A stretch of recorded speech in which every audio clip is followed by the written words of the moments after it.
Currently today, we have a chocolate city in Kenya. We have 2 offices in Nigeria. We have a chocolate city in New York today. We have another company in Atlanta, and we have another one in South Africa. In terms of our work, we've been able to discover some really fantastic musicians, and we've been able to work with them.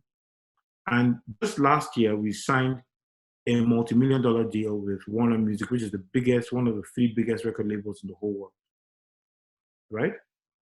And it's never been done before in the history of Africa. We're the first company in the whole of Africa to do a partnership directly with one of the big 3 record labels.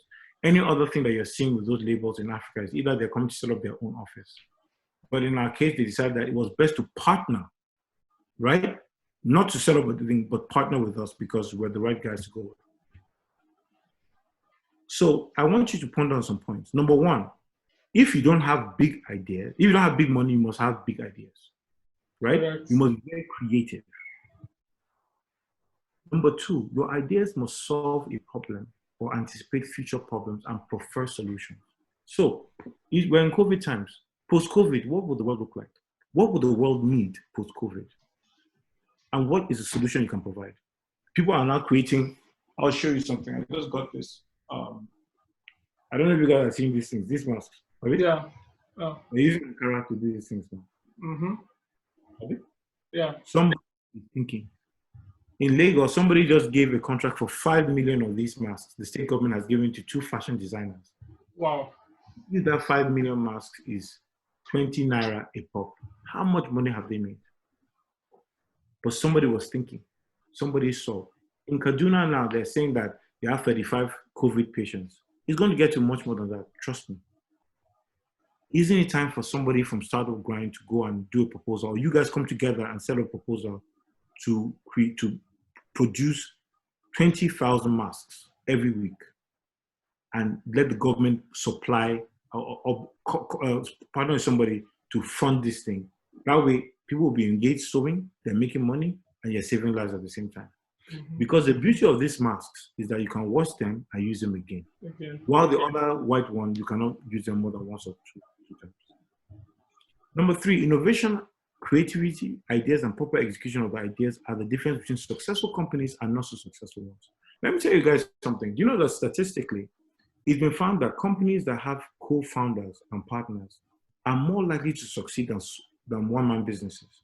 I think this is an interesting point because that argument is very strong here, where people always say, so I know one of us, I don't know if he's here, has always asked me that this co-founder thing, he has seen that so many times co-founders walk away, they go their different ways. You see that even with Facebook and Instagram and even in the entertainment industry, that happens a lot. So how do people avoid or address that?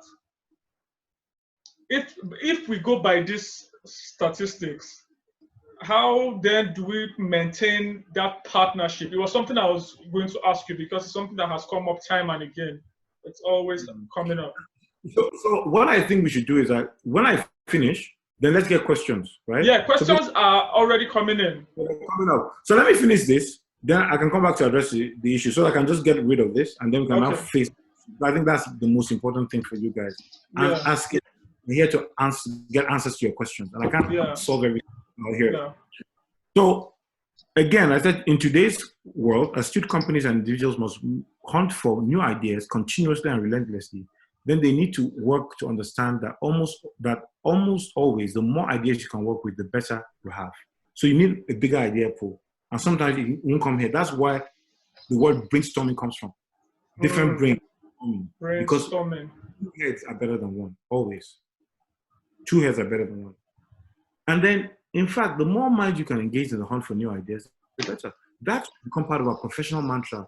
Note the Oga boss syndrome in Nigeria is a drawback. Before this call today, I had a team call with my staff. And let me see, they were more than you people, actually. A bit over the number of people. And we were talking, and some of them, they said, I was like, hey, good morning, guys. How are you guys? Yes, sir. I said, please stop all this, your sir. You guys know that. That does not mean anything. Yeah. Because sometimes that sir means that they will not tell you. Sir means that you're always right. You can never be wrong. Sir means that they're not as important sometimes. But if you call me Audu and you do what I ask you to do, that's what the sir I need. You know, so that syndrome is what is killing a lot of companies. So again, in today's world, companies must regard any challenge as a unique opportunity to describe or construct an effective innovation solution. So let me tell you what happened on our call today. I was talking to my team, asking them, how difficult has it been to work in the company post-COVID with this isolation? Because we were the first company to allow our staff to work from home. I'd given that order 2 months ago, before I even hit Nigeria. I told you guys, this thing is coming. I can see what's happening.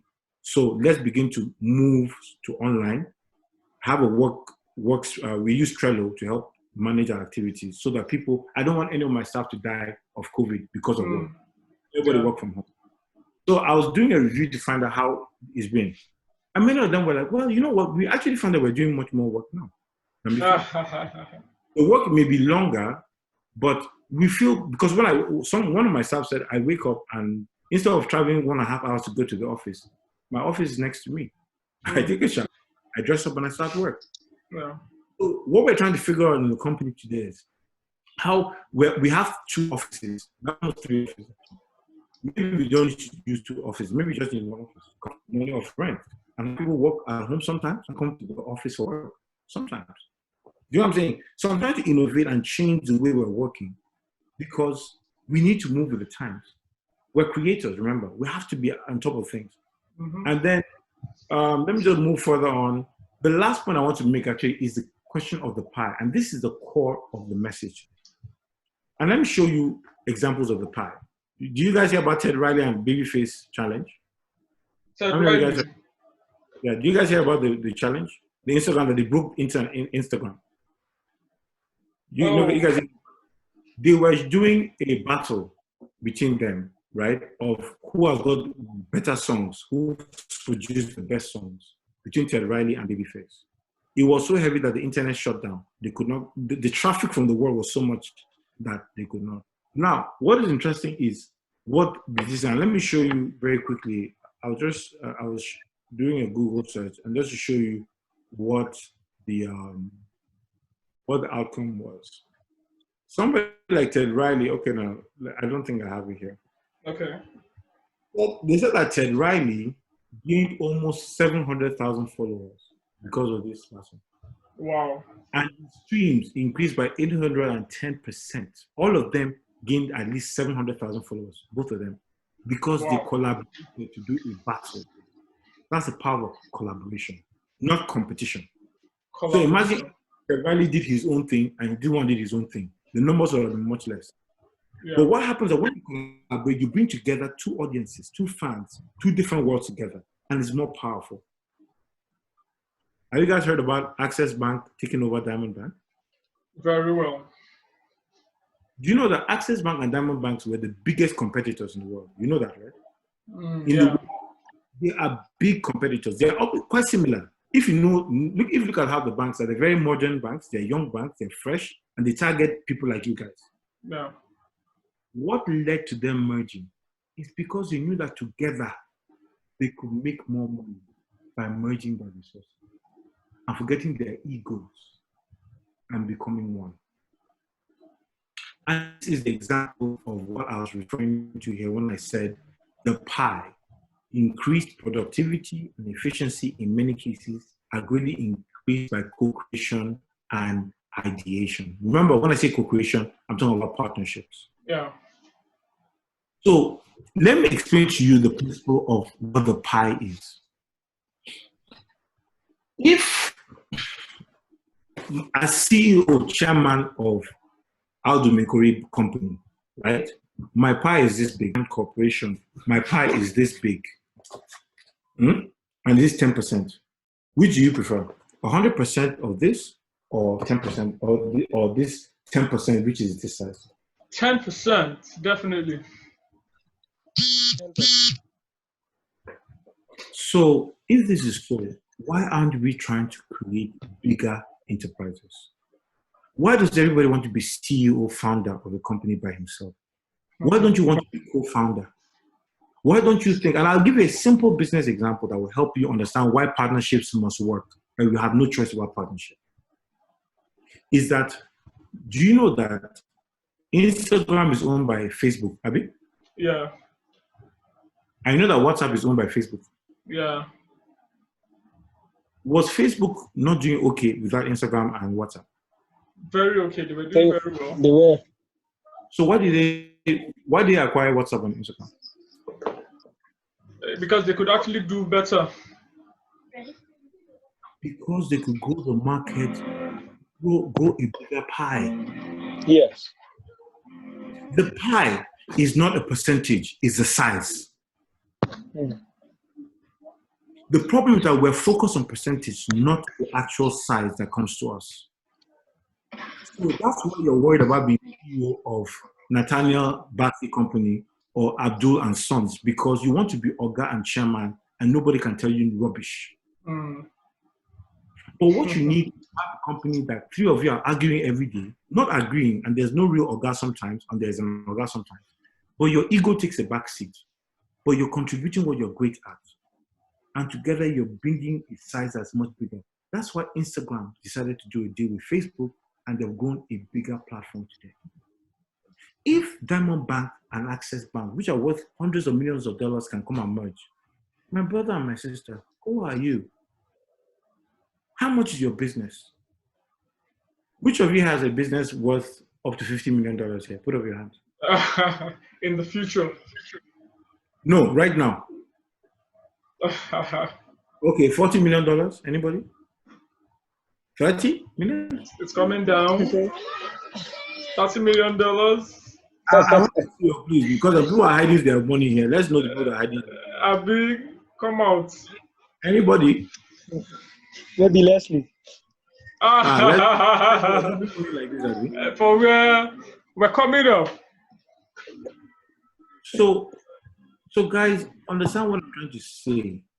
What I'm trying to say to you is that no matter, even if your size, your pie of the size of your pie is big, if you beat other people, you can make a bigger pie. And let me give you a simple example before I take your questions.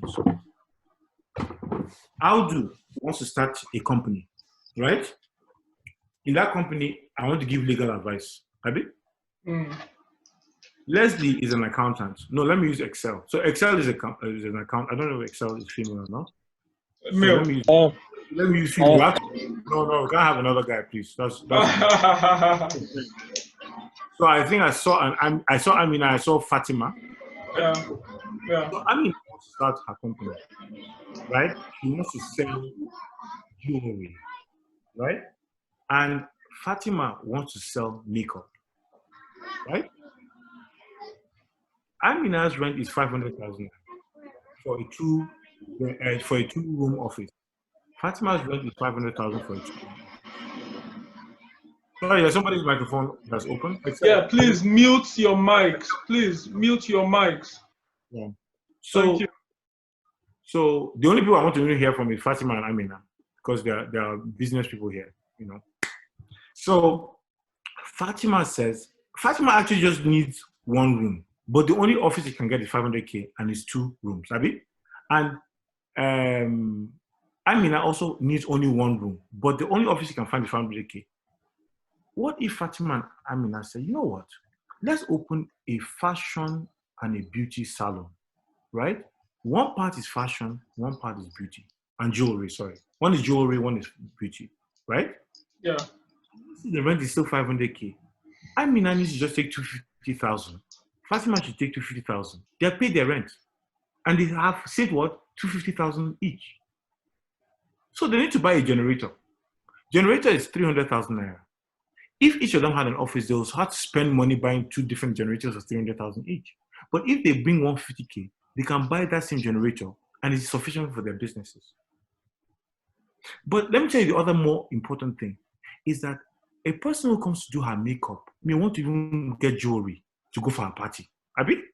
And the person who comes to do jewelry may even say, let me also get my face beat. That's what they say. Let me do my face beat. Abi? Before know it. Your company revenue, so remember that each of these companies is making 200,000 every year, 500,000 each year as profit. The fact that they're co-locating, it means more people are going to come to that shop and they'll what? Probably cross-reference customers. You understand? Customers may begin to join so that they may move their revenue. Even if they're not generating more revenue, they have saved 250,000 naira off the rent. They saved 150,000 naira off the generator, and even office supplies, maybe a secretary. They both share one secretary, so they don't need to order a separate secretary for each person. This is how businesses grow, is that they look at where they can collaborate to expand their reach. So as I end, I want you businesses here, there are 23 or so of you, or 21 of you now on this thing, who are doing business.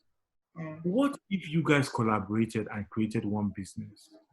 And now you have a free accountant, a free lawyer, a free tech guy, and you're building one big company. How much more would it be?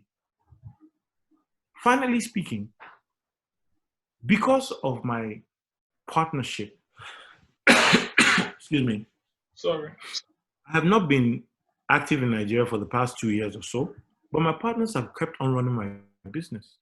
What if my business was just Audu Maikori and I wasn't available? Wouldn't my business have crumbled by now? So you see, when you think about partnership, don't only think about today, think of tomorrow. Think about the fact that you may not be as strong tomorrow, or you may not have as much opportunities as you have now.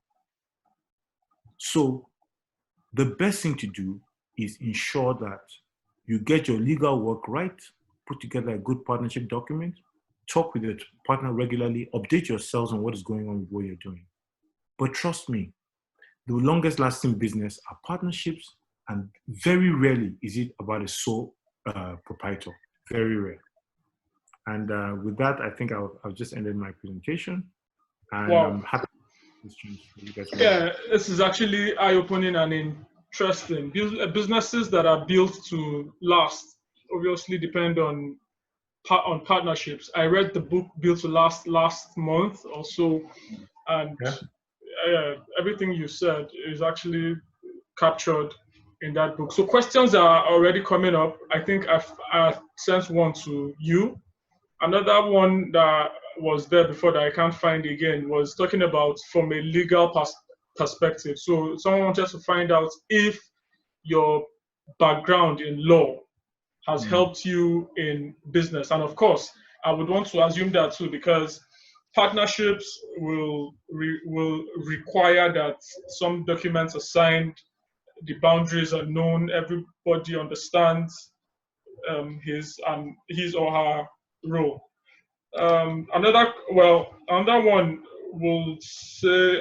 said, we would love to have your slide if you don't mind. Okay. So what do you think? So my slide is $500. I'll send you my bank account. So you guys, once you credit my account, you get my slides. It's worth it. It's worth it. So I don't know if you saw. If you saw the question that I sent to you. Yeah, I can see questions. So should I just start from the ones I can see? Yes. Exactly. Would you say being a lawyer helped you form legal partnerships that didn't resemble the many failed partnership businesses have? No, I wouldn't say that being a lawyer helped me. Being a lawyer helped me understand how to write the partnerships, but you have to also work the partnerships. You have to work the partnerships because you see, a document is a representation of the will of the people, but doesn't always reflect the actions of the people. So what you have to do is make sure that you work to keep the partnership going. It's not that partners don't fight. It's that if you're united around an objective and you build a structure, you have a mechanism to help resolve disputes when they happen. You know what I'm saying? So I think it's important that you need to get a lawyer to help you. It's very important. My partnerships have worked because of how my attitude is to partnerships in the first place. That's my personal ethic. And I'm actually about to launch a course on partnerships specifically, which people can learn about how to structure partnerships and to maintain partnerships, because I think it's the most important thing that businesses need now more than ever. but it's always about trying to be fair to all your partners. It's important. You have to have a sense of fairness. You have to have a sense of selflessness sometimes.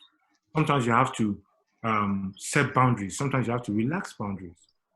So those are things that are not typecast only in a document, but they are more embedded in the spirit of the persons that you're working with. So like any business, Abdul, you must vet your partner. Make sure you have the right partner.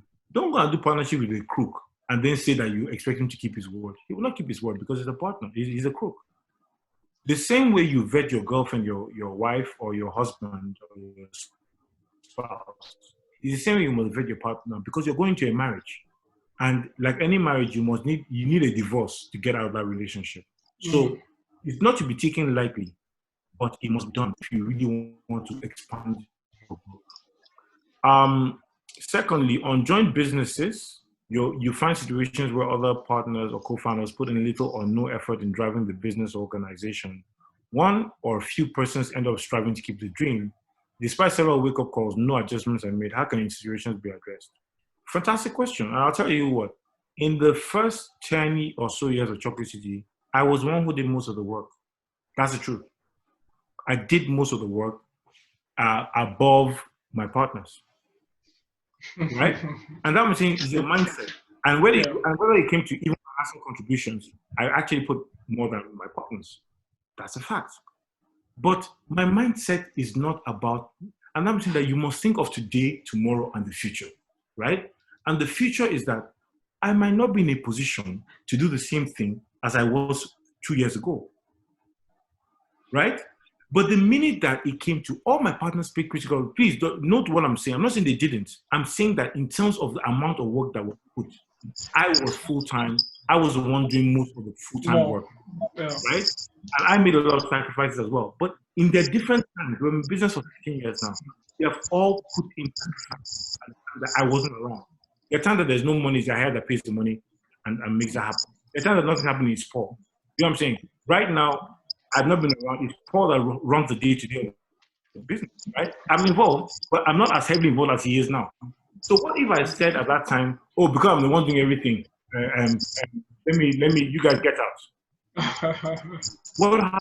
Do you know what I'm saying? So I think you need to understand that in partnership, there are different dynamics. We can't all put in, right? But it's important for you, and that's why you must have a mechanism that addresses that. And that's why your lawyer is, okay, this is your job, You know what, in the partnership thing is that there are times that I say, Audu, you know what, leave this thing, I'll handle it. I said, okay, thank God. There was one time there was no money. I was panicking. And I was out of the country. I was out of the country. And I called Yahya. I said, man, you're not paid salary. He said, don't worry, I've sorted it. Correct. Partnership. But if it was about so if I was doing, I would not sorry.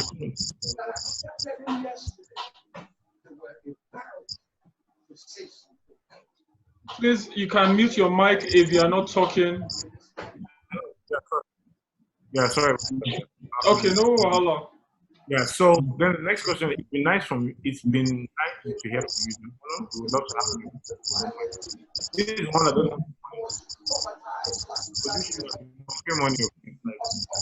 I'll show you guys after. Okay. So maybe there's one that is not there that I sent to you via chat. Someone was asking, how do you, I don't know if you saw it, I sent a private chat to you.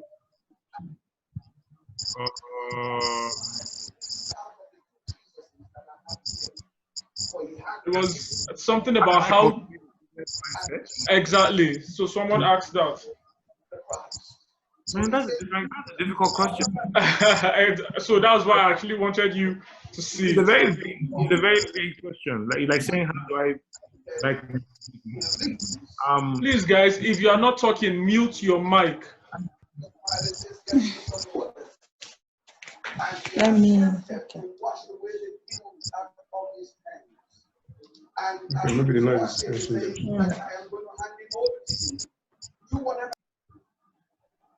Okay. Yes. Yeah, so I was just saying that I don't know how you cultivate a business mindset. You either have it or you don't, or you grow it.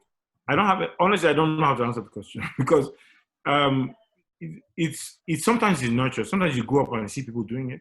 Sometimes it's hard that makes you do it. Sometimes you're just bored. Sometimes it's because of the work that you're doing.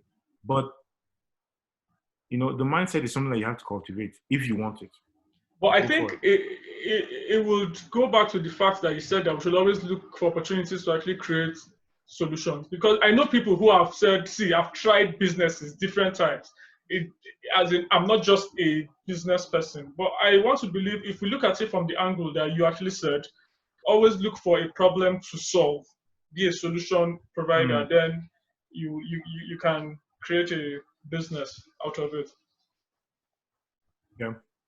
Cool. But there's an interesting question Excel put here. I liked it. He said, thank you, Ms. Audu. I tried asking some friends to partner with me in starting a cleaning firm, and they told me, go start first. What do I do? Go start first. Do you understand? You must. So because there are two issues. It's either they're not the right partners or they're waiting to see. One of the guys that I brought as a partner in Chocolate City, when I registered Chocolate City, there's one of my friends who I put there. I told him, I said, come and invest. Do you know that 10 years later, he calls me, 7 years later, says, Audu, you know what? I should have invested. I made a mistake.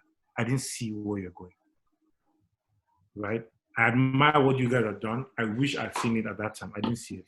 So it's not, then they're not your partners. If they can't see it, then maybe they're not your partners. But also notice too that success has friends and failure is an orphan. So right now, isn't it easier for me to do, the reason it's easy for me to do a deal with Warner Music, which for me was a dream when I was starting this, and we're saying one day, one big company will come and partner with us. That's our dream. But the reason why it's happened is that we've already done our work. Sometimes you have to start the work by yourself. But as you onboard, you bring in partners. And many of them may not agree with your vision at first. It's not like when we started, everybody was like, let's go. I remember that when I even quit my job to focus on Chocolate City, both the IR and Paul told me, hey, how do you're leaving your job for Chocolate City? Are you sure? It's risky. They were not sure. But that's why you're called an entrepreneur. Because you're sure, even when people are not sure. You're going to put your neck on the line because you believe in something you're trying to create that is bigger than what you can see. And that's called vision. Yeah. Vision is seeing. Vision is not seeing what anybody can see. It's seeing what people cannot see. And then action is making that thing happen, following your vision. Any other thing is called hallucination. All right. Let me see. Then somebody's Abdul Shahid again. Let me somebody. Paul Ishaya said, how can someone deal with the fear of breakup for a partnership? It's life. Life. It happens. Partnerships break up, right? For one reason or the other. Sometimes things just don't work. Yahya is not a partner in Chocolate City anymore. He used to be.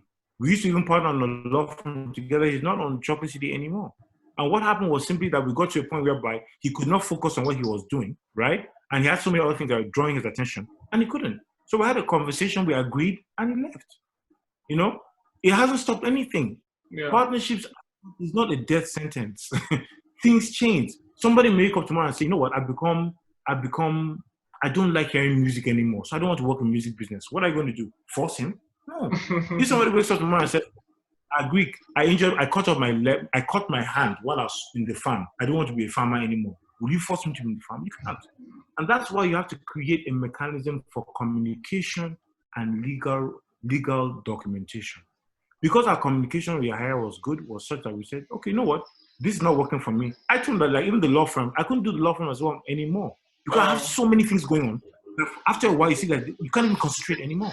Yeah. So you have a conversation and you move. In my current partnership, because I have other partnerships, Emma is a partner in my business now. I brought him on board 10 years ago or so, and I made him a partner. There's a staff that came in as an NYC corper. She's our executive vice president today. She's my partner. She has shares in the company. We have somebody who was. So that's my mindset. My mindset is that I want to build more with people.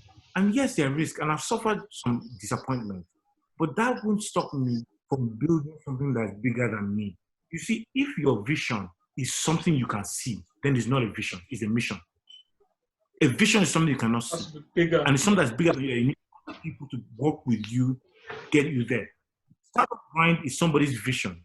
Yeah. But look at how many directors I have on. Yeah. If you guys are not there, is there any startup grind? There's nothing. Do you know what I'm saying? It's your partnership that's making what it is today. Somebody's vision, which he could not do by himself. So he recruited other people to bring the mission. So that's what I think of US. And I don't know. Somebody said, what else? Thank you, Audu. Great session. I would love to ask, what advice do you have for young professionals who are quite passionate about going to entrepreneurial space? And secondly, what has been the greatest challenge for you as an entrepreneur in the creative sector with focus on music industry? Well, I want to also correct, I'm not a music entrepreneur. I have many, many businesses that I do, by the way. Music just happens to be the loudest one. And so I'm a former music entrepreneur. I don't really even do the music business like that. I have people that do that now. And I've stepped back from that almost 5-6 years ago. But let me say that maybe what you're asking me is that how do you, if you have a job and you want to become an entrepreneur, which one do you do? I will say that you slide into entrepreneurship. Don't go, sometimes, I mark my words, sometimes you have to slide into it. Do you get it? Don't cut off your job. Some people say, I don't want to go. You can, but you must have the faith to carry you. If you're not sure, start your business while you're working somewhere. Because what happens is that I learned a lot working in other companies while I started my business. I stopped working for anybody in 2008. Before that, I was a legal consultant with a Canadian law firm. Before that, I worked with Afe Babalola. I've been company secretary of another company. I worked in several corporate positions, which helped to teach me how to run a company in the first place, which was useful in building my company. So I think it's important for you to also do your apprenticeship, in quote, in other companies before you slide into entrepreneurship, because it's not easy. It is not easy. Trust me, it is not easy. My days are filled with, and I run several companies. I have a company in New York that's a different company. It's an esports company. I have I have 4 companies in Nigeria that I need to run. I have boards that I sit on. I have my own small engagement I'm trying to do. I'm doing a TV program. There's so many things I'm doing. So it's difficult to manage all those things. So trust me, anybody that tells that it is a liar, but you can do it. You can do it because this boy from Durakwe, Jabba local government did it. Boleku. Correct. So I think this has been an interesting conversation. I can see people are getting out and coming in, maybe data issues and all that. But it's really been worth the while, I must say. I know every other person thinks that way. Are there any other questions you'd like to take? No, I think I've answered everything I've seen. I haven't seen any female. But my females, I'm not seeing any questions. I've not even heard anybody speak. What's happening now? I think that question about the mindset thing was from a female. Oh really? Yeah. Mindset? It was actually in the chat, but it was a general comment. So I copied and I sent to you. Okay. All right, but I do hear from our female folk because I know that females also have a particular challenge in our society. Sometimes marriage stops them from being this thing, and that's one of the reasons why. And please, if you have time, go on my Instagram page or my Facebook page. I think it's on YouTube. Go and upload the interview I had with Dr. Ngozi Okonjo-Iweala. Very, very inspiring. Probably one of the most accomplished women I've seen. Yeah, you go and listen to her story. No, I actually joined it. To mix her family. Oh, you joined it? Okay, good. I joined the conversation, but I have an editing version which is smoother, so you can actually see it, right? Okay. So you can check it on my Facebook page, or you can check it on my IG. There's a link there. Okay. It's a very interesting story of how a woman has achieved so much. Yes, she has a balanced family. She has 3 lovely children, all very accomplished. All of them are Harvard. Her husband is a neurologist. She's on the board of Twitter. I mean, if you follow her CV, it's confusing. Last time I sat with her, I think it was last year, and she was just telling me, we were gisting, she was just telling me about what she's doing. I said, Madam, how don't you get tired? Like, all these things. You see, every success has level. But it's the same way someone is asking you now. It's on the Q&A. Exactly. Exactly. Yeah. Somebody. Exactly. So this is what I'm saying. That's the great thing about life. Everybody can do better. Everybody can learn from somebody. So no matter how low you think you are now, you're an inspiration to many people that are watching you. Don't make a mistake, right? And the great thing about it is that when you talk to people like that and you see they're still calm, they still fear God, they still are achieving, they're so humble, then you know that you can do it. Remember, she grew up in a village called Anu something village I in Delta. remember. So all of Ogu something in Yeah, Delta. And she Uguluko grew or up in the something. Yeah, I remember. yes, she grew up in the village with her grandmother. For like 8 years or so. 8 years. Now, this is a woman that she can call literally any president in the world and they'll be pleased to pick up her call. Yes, ma'am, how can we help you? The last time I spoke to her, before we did the interview, I spoke to her, I called her, and we haven't spoken in a while, so I just called to say hi. And she picked up, hey, Audu, I'm in the middle of a board meeting. I have 10 minutes. I said, okay, don't worry, I'll call you some other time. She said, no, let's talk. Imagine her board meetings are not board meetings with executive director of UBA Bank, Kakuri. No. It's meetings with Bill Gates. It's meetings with the president of South Africa. It's meetings at the White House. It's meetings with the World Bank. Do you understand what I'm saying? Yeah. At that point, pick up a phone from Audu Maikori from Dura, Java local government. Do you know what I'm saying? Yeah. It shows you a balance that we can reach. Mm. There is a balance we can reach, and we can all do it, and we can do it better than all of us. So I'm very, very excited about you guys. I'm happy that it's from Kaduna. I'm happy that you guys have a Kaduna affiliation. Kaduna can be the greatest city in the world, guys. And it's because of you guys. It's not because of any other person. It's not because of any governor, senator, or House of Reps. Those guys are government people. They do what they do. It's people like you that will change the perception of Kaduna about what you're doing. So please know that the future is bright and you are the bulb. You are the bulbs of the future for Kaduna and for the world. And from Kaduna, you can change the world. Yeah. True.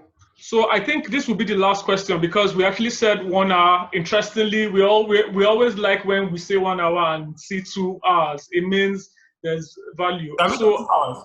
Yeah, already. Wow. And I have another session actually. Abdul is actually asking that you please answer his question.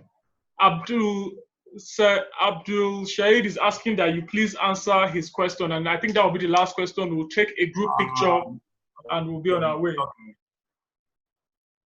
Okay, so he said, I'm trying to build a co-creation platform for young people to be able to adopt modern farming technology such as aquaponics. This will enable everyone on the platform share infrastructure and technology using it in farming. What kind of partnerships or partners do you think we can explore? Brilliant. You see, my namesake is a very sharp guy. Maybe because my name. Yeah. I'm just kidding. I'm just kidding. No, yeah, he's a sharp guy. No, he is. No, but you know what I said? I said because he's my namesake. So I was just okay.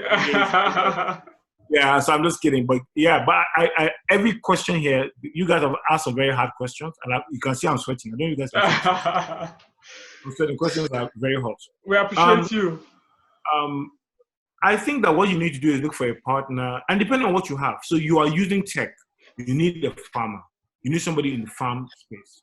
You probably need space. You need somebody who has got a warehouse to rent. Because aquaponics is building stuff in a controlled environment, right? Yeah. Without using the normal soil and whatever it is. So your partner needs to be a farmer. You need someone who can provide you with seed. You need someone who can provide you with a warehouse. You need maybe a company that can help you with solar paneling that allows light to come in, right? And then you need maybe a financial payment partner to talk about. And I don't know what your plan is because, I mean, there are many ways you can look at that partnership. But I think you need to think about it. And let me tell you how I think about business. I'm very visual in how I think about business. I close my eyes and I say to myself, when this business is at its peak, what would I want to see? You get what I'm saying? So let's start from the end, then work it backwards. Reverse engineering, right? Meaning that if Abdul's platform is called aquaponics, aquaponics, right? .com. We deliver fresh lettuce and tomatoes to your house every day. Let's say that's the end product, right? That means that you can press a button and they'll deliver tomatoes to your house, right? Then let's work it backwards. What do I need to see? I need to have a delivery system that will take the mangoes there. I need a warehouse where the mangoes are stored so that the delivery person can pick up the tomatoes. I need somebody in this warehouse who's going to box the tomatoes according to size, price, and ripeness, and they stock them somewhere, right? I need a fridge to store them in a certain temperature so they don't get bad quickly. I need a transportation system that will take the raw tomatoes from the farmers to the warehouse where they'll be sorted. Then I need to provide seedlings for the farmers who I need somebody to guide them and put them in the warehouse so they know how to tend this particular aquaponic plant. Then I need the people who have the aquaponics equipment to supply me with aquaponics. So when you go backwards, you look at all the steps that you need in the process, and then you put them together and say, okay, where do I need to partner? Where do I need to pay? Where do I need to get a sort of concession to make my business more easy? So does that answer your question? Does that help? I think it does. It Huh? makes sense. Abdul, can you talk? I want to hear. Abdul, yeah, he said thanks very well on the chat. All right, guys, thank you so much. It's been a privilege. And please, anything that has to do with Kaduna, I am always down.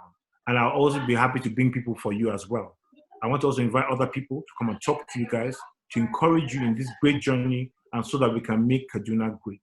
And we can make Nigeria through Kaduna great. Because we're the greatest people, we're the biggest range of the most, shall I say, cosmopolitan population from everywhere in the world. Then Kaduna. Yoruba house people, wherever it is. So we're not just Kaduna. Kaduna is like a Lagos. Yeah. It's just that it changed recently, and we need to bring it back to that stage. So religion, race, ethnic background